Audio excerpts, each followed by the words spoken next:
आपको लग रहा है मेरा ये काम नहीं हो रहा, मेरे पास में इतना नहीं है, मेरा बहुत व्यापार कर रहे हैं पर आ ही नहीं रहा, धन कहीं से नहीं आ रहा, बहुत टेंशन में जीवन चल रहा है, तब 7 बेलपत्र लेना है। कितनी बेलपत्र लेना है? 7 बेलपत्र में से सबसे पहली बेलपत्र, घर से जब चलो तो घर के पास में जो घर के अंदर रसोई घर में मटका होता है, क्या बोलते हैं यहाँ पर, हंडा, मटका, गगरा, घड़ा, जिसमें तुम पानी भरते हो, टंकी, बाल्टी, जो भी होता है रसोई घर में जो पानी भरते हो तो पीने के, हंडे में, बॉटल, उसमें टंकी में, जिसमें भी तुम भर के रखते हो, एक बेलपत्र उस हंडे के पास में, मटके के पास में वहां रखना है। घर से उसी मटके में से पानी लेना है, उसी हंडे में से एक लोटा जल लेना है, उसको लेकर जाना है। एक बेलपत्र वहां रख दी, बची कितनी?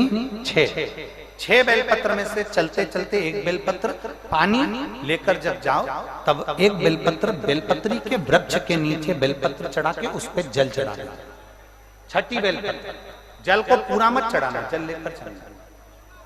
5वें नंबर की बेलपत्र नंदीश्वर के पास में, जिस नंदी का पांव ऊपर की ओर हो, एक पांव नीचे दबा रहता है, पांव ऊपर वाले पांव के पास में एक बेलपत्र रख देना। 5वें नंबर की बेलपत्र वहां रख दीजिए। 4थे नंबर की बेलपत्र अशोक सुंदरी वाली जगह, हमने कई बार आपको अशोक सुंदरी का स्थान बताया। ये जलाधारी, यहाँ जो बीच में से जल बहता है, बीच में एक मोटी लाइन होती है, अशोक सुंदरी। 4थे नंबर की बेलपत्र यहाँ रख दीजिए, थोड़ा सा जल समर्पित कर दीजिए।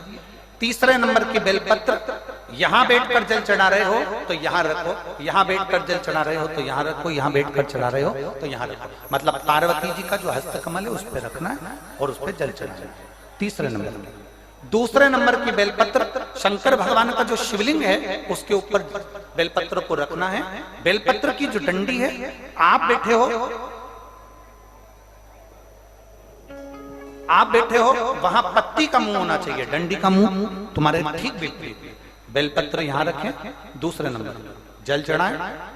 एक बेलपत्र जो 7वें नंबर की है, उस बेलपत्र को जो जलाधारी है जल चढ़ाने वाली, उस जलाधारी का स्पर्श कराएं और उस बेलपत्र को वापस लेकर उसमें से थोड़ा सा जल उस जलाधारी में डाल दें। उस बेलपत्र को जो 7वें नंबर की बेलपत्र है उसका स्पर्श केवल जलाधारी को कर बाबा से विनती कर उस बेलपत्र को किसी भी दिन आप अपने घर में लाकर रख लो और कुबेरेश्वर धाम आप आना चाहते हो, बाबा से विनती कर आना, बाबा ऐसा धन देना कि मैं वहां जाकर लोगों को पानी पिला सकूं, बिस्कुट खिला सकूं, ऐसी कृपा करना।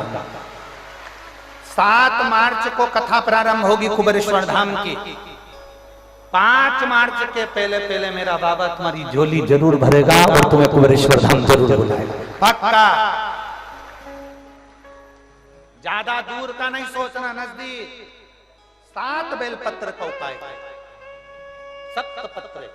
7 बेलपत्र का उपाय शिव जी का एक आनंद फल प्रदान करना। पहली परिंडे के पास, 2री बेलपत्र के वृक्ष के नीचे, 3री नंदी के यहाँ, 4थी अशोक सुंदरी के यहाँ, 5वीं पार्वती जी के यहाँ, 6ठी भगवान शंकर के ऊपर, 7वीं जलाधारी का स्पर्श कराकर वापस।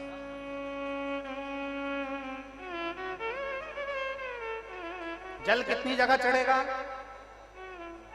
जल कितनी जगह चढ़ेगा?